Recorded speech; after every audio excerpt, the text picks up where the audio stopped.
we've got to talk about old Timmy Tim and this fraud going on because, yes, the walls are closing in. Pun intended. The GOP recently had a committee hearing, and there were some interesting things that were said in that oversight hearing. And I want to play a couple of the clips because, listen, this is absolutely wild. What you guys are about to hear is absolutely wild. I mean, from top to bottom. From top to bottom. Let's jump into the first clip that I have for you guys right here. Check it out. Ms. Robbins, when would you say we concretely knew that widespread welfare fraud was occurring in Minnesota? There have been reports since 2009 from the Office of Legislative Auditor. I would say the credible reports on child care fraud started surfacing 2011 to 2013. So for over a decade. Yes, sir. When do you think Governor Walz knew about this fraud? From the very beginning. He was running for governor in 2018 when there were prosecutions going on, when there was an OLA report, active cases in the news all the time. And what was the Walz administration's response? They actually did nothing when they got into office, and Lieutenant Governor Peggy Flanagan had been on the committee in the legislature that had hearings on child care fraud, and when they got into office, they did put $5 million into a little more money, but nothing changed. But nothing. And let me ask you, Mr. Hudson, thank you for being here. Did those who commit this fraud, do they typically vote for Republicans or Democrats, in your opinion? In my opinion, thank you for qualifying it like that, I would say they most definitely overwhelmingly vote for Democrats. Do they typically donate to Republicans or Democrats? Not to my knowledge. They don't donate to Republicans, they donate to Democrats, in my opinion, yes. Got it. Bingo. And there it is. Now, I'm just going to give my personal opinion really quick before we jump back into this. There's no way that this fraud was going on in that state without the top people knowing. Because I've come across video after video of individuals talking about how their parents own, a daycare, for example, and literally the state will drop by randomly, at random. You don't know when they're coming. They'll just show up during your hours of operation and check in on your daycare, just randomly. And whatever they say you need to update, you got to update it. Otherwise, you're getting shut down. So if that's the case, the people who were supposed to be checking on these daycares, they knew about it. The people that the checkers were reporting to, their bosses knew about it. So the whole chain knew about it, all the way up to Timmy Walz. They all knew about it. Everybody knew. And in my humble opinion, they kept it on the hush because, one, they garnered more votes. And two, they got some kickbacks in the form of campaign donations. That's how they were getting their money back. Hey, listen, we gonna let this fraud continue, but you know what to do. Come campaign time, listen, I better see your name on that donation list.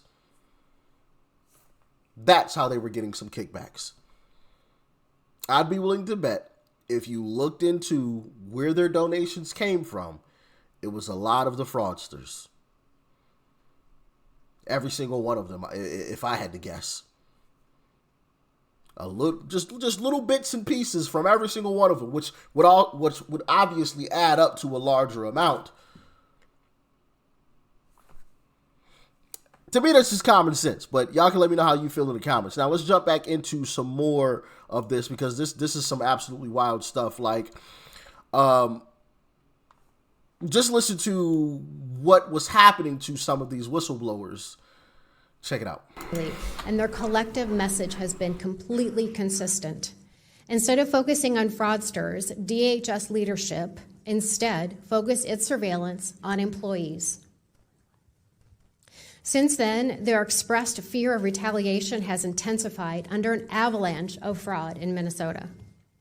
Their numbers have grown from 480 DHS employees, both current and former, to over 1,000 across multiple state agencies.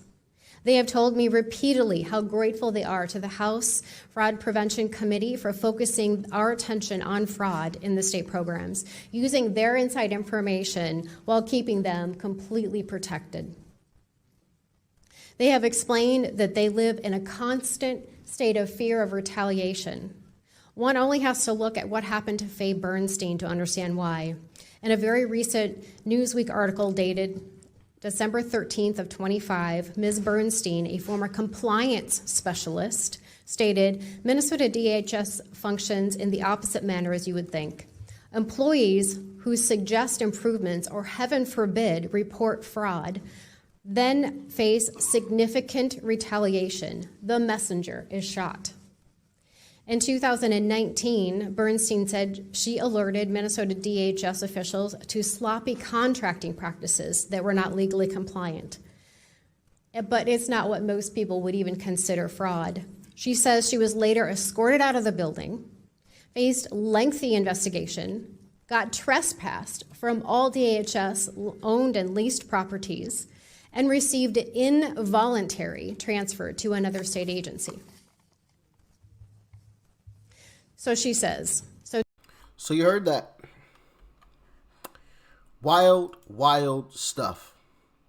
Threatening the whistleblowers, trying to destroy their lives because they were coming out and saying, yo, there's a lot of fraud going on here. Yeah, I don't know, man. Timmy Walls might seriously be in some trouble with this one. He might seriously be in some trouble. We shall see, of course, but there's more. In our face-to-face meetings with a group of whistleblowers, they revealed that retaliation now includes threats of being fired with cause, which means you do not get unemployment insurance in the state of Minnesota, being blacklisted from all state agencies, and I would note most likely our largest counties as well, which are Democrat-run. And then there was a veiled threat of the use of military intelligence against them. They later informed me that it was discovered that in some targeted employees or suspected whistleblowers' personnel files were pictures of their homes and their cars. They also described that supervisors asked them questions about their families that to them felt like a threat. One example was, we need to know where your kids go to school and where their bus stops are.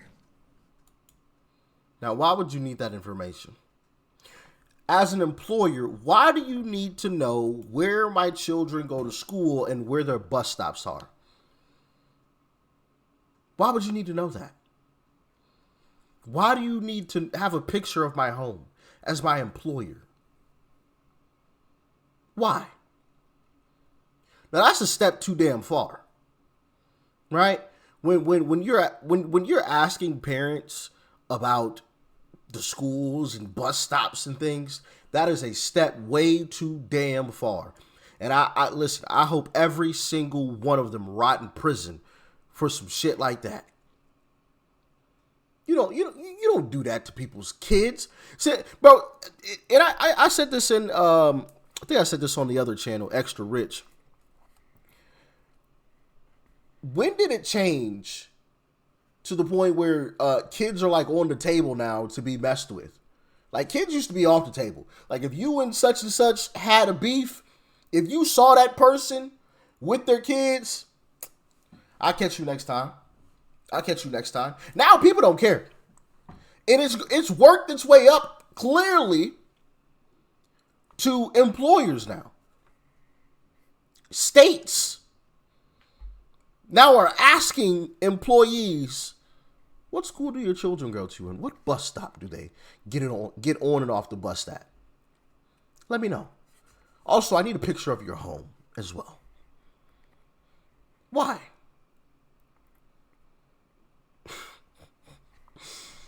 These people are some dirty scoundrels, man. Dirty. Disgusting. Ana Paula Luna. You're up next. Check it out. Chair recognizes Ms. Luna. Thank you, Chairman Comer. Honorable Robbins, based on your record before your committee, when did Governor Walz first become aware of widespread fraud in Minnesota social service programs? I would assume that he has been aware of it since he ran for office for governor in 2018. By 2017, DHS investigators warned CCAP fraud could exceed 50%. What was that information elevated to the governor's office? Yes, there was an OLA report. Thank you, ma'am. By 2020, state officials knew feeding our future invoices were fraudulent. We know that payments continued to the AG's knowledge. Did they continue to the governor's knowledge as well? Yes. Attorney General Ellison agreed on tape to fight Minnesota's own Department of Human and Health Services in exchange for Somali political and financial support. In your personal opinion, do you believe it is a possibility that Governor Walz also made that personal deal, or that he at least knew about the Attorney General's agreement? I don't know. Okay. I don't want to rehash what you guys have spent hours answering. We know that there's a big issue with the fraud in Minnesota. So on a number of things, I'd first like to point out, thank you for being here today, but because of your testimony and because of some of the evidence that we've seen brought forward, as well as I'm sure the fact that this committee, I assume, at Chairman Comer's direction, will be soon subpoenaing AG Ellison, I would like to make criminal referrals regarding Governor Walz as well as AG Ellison. As you know, U.S. Code 371 and U.S. Code 2, which deals with criminalized conspiracies to defraud the United States and establishes liability for individuals who knowingly aid or abet the commission of federal offense, includes willful blindness or deliberate inaction where duties to act exist. So I will be referring them later on today. So basically, old Timmy Wall's excuse of, yeah, I didn't know, it's not going to work. It's not going to work. That excuse has exited stage left. And I want to play this clip from Byron Donalds, you know, the future governor of the great state of Florida. I want to wrap it up with Byron Donalds because I think he states it plainly, because obviously he was there at the hearing, and he made a clip on his X account following that hearing, and here it is. Check it out. Back in Washington, just left the oversight hearing on Minnesota. I mean, this thing is crazy. You have the governor and his team going after whistleblowers, you know, state employees trying to do the right thing in Minnesota to explain the fraud that was happening, to get it under control. And it looks like Governor Walz, the lieutenant governor, the attorney general, Keith Ellison, not only did they know about it, they were trying to protect the fraud to continue. These fraudsters were donating campaign cash to the governor and the attorney general. The whistleblowers who were coming forward were threatened. Their jobs were threatened. Their careers were threatened. And then we find out that the fraudsters were buying property in Kenya and Turkey, sending money back to Somalia. The money going back to Somalia could potentially have fallen into the hands of Al-Shabaab, the Al-Qaeda affiliates in Somalia. Absolute crazy stuff. And the funny thing is, I don't even think it's just Minnesota. I think we just found out about it in Minnesota. I think it's happening in other states too. And it may not just be the Somalian community, but other parts of the country where these programs, American people are just being defrauded. You know, I think the bigger thing is we gotta, up here, you know, we gotta put real teeth into these spending items. You know, if we're gonna put money into a lot of these programs, there need to be hard audit requirements, eligibility requirements. Obviously, there's criminal charges if there's wire fraud, but I think if you have elected officials who know about this stuff and we find out they know, they need to be brought up on conspiracy charges because they're defrauding the American taxpayer too. One thing I know about this town, there's always a new day and a new crazy here in Washington. I think that's why people are more frustrated than anything else, because there's no common sense here. And when you try to bring it and put it into these bills, you know, the Democrats don't want to hear it. The only time they ever want to talk about accountability is when it favors them politically, and that's really upsetting. Anyway, till next time. Now, if I'm being completely honest, unfortunately, I don't think Timmy Walz is going to go to prison for this. I don't think he'll be locked up. Not at all. And I'll tell you why. Because I know some people are going to be frustrated by this. And I've said this before. This whole thing is so interconnected, tangled, and webbed in. Like, I think Kamala even knew about the fraud that was going on and how Tim Walz was able to execute it and keep it on the hush for so long. I think she even knew. Because why in the hell did she pick Tim Walz out of everybody else she could have picked? Can anybody answer that question? Why did Kamala Harris pick Tim Walz as her running mate? Nobody even knew who this guy was. Genuinely. Nobody knew who Tim Walz was. Why did she pick him? Is it because he figured out a way to funnel taxpayer funds into his own campaign? He figured out some loopholes. He was like, hey, listen, I can get you X amount of dollars, but I got to be your running mate. Or was it a situation like, hey, listen, they're getting closer to figuring this thing out, guys. I need a way out. I need to be at least vice president, if anything. I don't know. Y'all let me know what you think, man. You let me know what you think. But ultimately, I don't think anything's going to happen. I think there are way too many people interconnected into this, including possibly even some Republicans, right? Some rhinos that are connected into this. You know, the Susan Collins of the world, the Lisa Murkowskis, the Mitch McConnells, even though he's on his way out, maybe even the John Thunes of the world. I think we still have some rhinos in this party that may be connected into this. So, yeah, we're ultimately not going to get what we want out of this. I hope we do. I hope we do. I hope Tim Walz and the AG and everybody else is arrested for this. But my gut says probably not. At least not until we start electing better people to go down to Washington. Right? Once we start electing some folks who are up in Washington in their plush offices and things that actually want to do what's right for the American people, then we'll actually get some results. But until then, we're going to keep getting what we've always gotten. When we keep electing people like John Thune, what do you expect? You know, so once we start voting those types of people out, the John Thunes, the John Cornyn's, the Mitch McConnells, the Lisa Murkowskis, right, of the world, once we start voting those folks out, everything will fall into place, for sure. For sure. And we've shown that we can do it. Right? I mean, we did get Uncle Trump elected against all odds. So I know it can be done. We just have to be willing to do it. So y'all get in the comments. Let me know your thoughts and your opinions about all of this. Stay safe out there. Peace and love. I'm out.